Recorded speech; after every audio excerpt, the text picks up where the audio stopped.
let's go over to the marquee matchup of the night. Both teams coming off a loss. We're in Denver. This feels like it should be a pick 'em to me. I feel like that's where it kind of ends up falling come tip time. But right now, the Boston Celtics are a small favorite, -1, -1.5, depending on where you're looking. J Money Underdog. Taking the Celtics are an underdog? Yeah, they're underdog. Yeah, Jaylen Brown's questionable. So the Celtics open up at -1, like 1.5. Jaylen Brown's questionable with some shit I never even heard of, but some type of strain. And then it went to Nuggets. Now they're favored by 1.5. So it's basically like a pick 'em type of game. Just it'll probably be -1 +1 on either side. Right before, I didn't even realize that Jaylen went on the questionable side, but yeah, it opened a small favorite to the Celtics. Now it's flipped. Small favorite to the Nuggets. But you're looking at the first half here, J Money.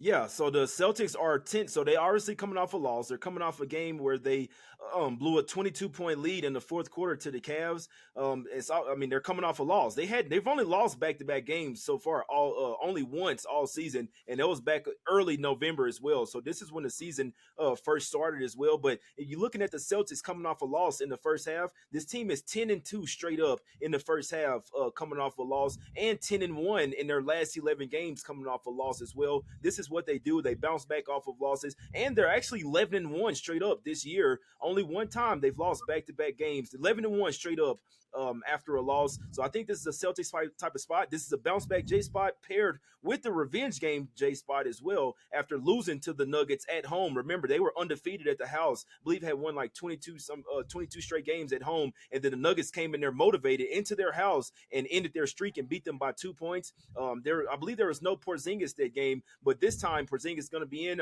Jaylen Brown's still questionable. Obviously, I'd like to have him out there, but I do think that this is a spot where the Celtics try to come to play. We know this is the best team in the NBA, in my opinion. I mean, the numbers show it as well, but I'll just say in my opinion, and I think this is the champs of this year going up against the champs of last year. I think they're here to send a message. They were probably looking ahead to this game. Huge game for the Celtics here. I know that they're playing in altitude. I know that the Nuggets are coming off a loss as well, and they usually bounce back at the house, but just quite frankly, I don't think they have enough for the Celtics, not when the Celtics are totally locked in full squad. So hopefully Jaylen Brown plays in this one. That way, if they do lose, there's literally no excuse for the Celtics. But I think that they can match up well with the Nuggets. I think that they're a very well balanced team offensively and defensively. These guys are locking up on defense as well. That's why they've been so different this year.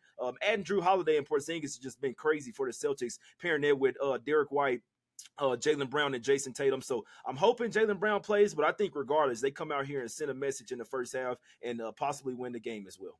Yeah, we know the offense has been spectacular, but the defense has also been spectacular, and a lot of it comes from just demoralizing opponents. Even Steph Curry laid it out in the postgame. He said, when they start knocking down three balls, that's kind of what we used to do to people, and it gets you off your game. You start pressing a little bit, and that helps on the defensive side of the ball. The Boston Celtics versus the West are 11-10 ATS. The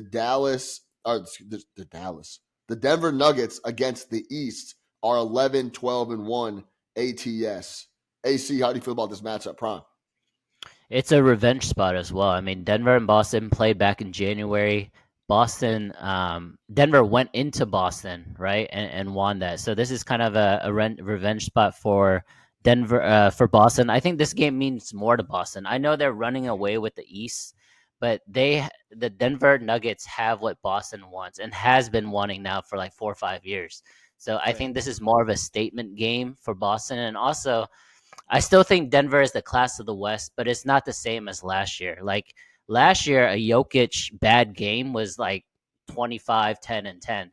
This year, we've seen Jokic struggled, guys. Like from the floor, he struggled with turnovers. I think the other night he had 6 turnovers. Like we never see that stuff. So I think there's a little thing off with the Nuggets. And I think it's because they're coming off a championship. They think they can just flip it on, and maybe they can flip the switch. But in the regular season, they're not going 100 miles per hour like they did last year.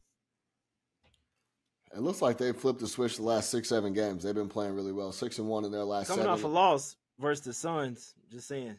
Yeah, I will say this on Phoenix. That was a really good win for Phoenix against Denver. I was so sure that Jokic floater was falling. I thought that shit was game over for sure.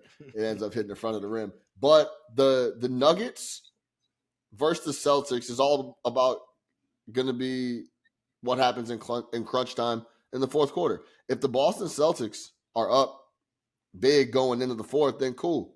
But if it comes down to slow it up possession by possession, Denver is going to have the look for me, of course, in crunch Sean time. Because, hates the fourth quarter Celtics. dude, I mean, And I'm how can trusting you him. not? How And can I you think not they get hate it done here. the I fourth don't think quarter the Nuggets Celtics? got nothing for him. Celtics are the best team in the league, and I think this is the 2023 champs going up against the 2024 champs. That's the last thing I gotta say about this one.